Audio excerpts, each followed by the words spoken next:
Hello hi ఈ రోజు అయితే మనము మక్క గారెలు ఎలా చేయాలో మీకు చూపిస్తా. ముందుగానైతే మనము మిక్సీ పట్టుకోవాలి. పచ్చిమిర్చి, ఎల్లిపాయలు,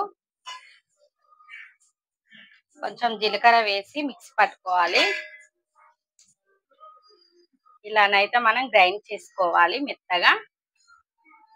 మనం ఎల్లిపాయ, జీలకర్ర, పచ్చిమిర్చి వేసుకున్నాం కాబట్టి మెత్తగా గ్రైండ్ చేసుకోవాలి. మళ్ళీ వట్టి మక్కలు మనం పట్టేటప్పుడు కొంచెం బాగా మెత్తగా ఇలానైతే మనం పట్టుకోవాలి.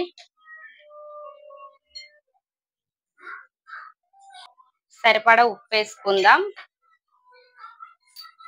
మనం అయితే ఇప్పుడు మొత్తం పిండి గ్రైండ్ చేసుకున్నాం. కొన్ని చిన్నగా తరుముకొని ఉల్లిపాయలు వేసుకోవాలి.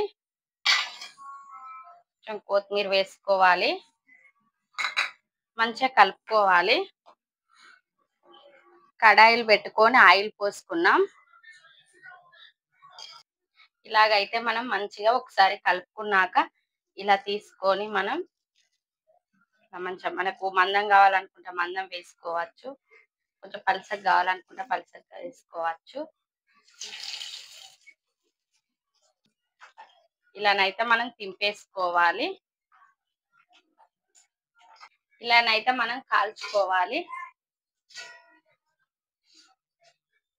మన మక్క గారెలు అయితే రెడీ అయినాయి. చాలా ప్రైసీగా చాలా చక్కగా వచ్చాయి. నచ్చితే లైక్ చేయండి, షేర్ చేయండి, సబ్స్క్రైబ్ చేయండి.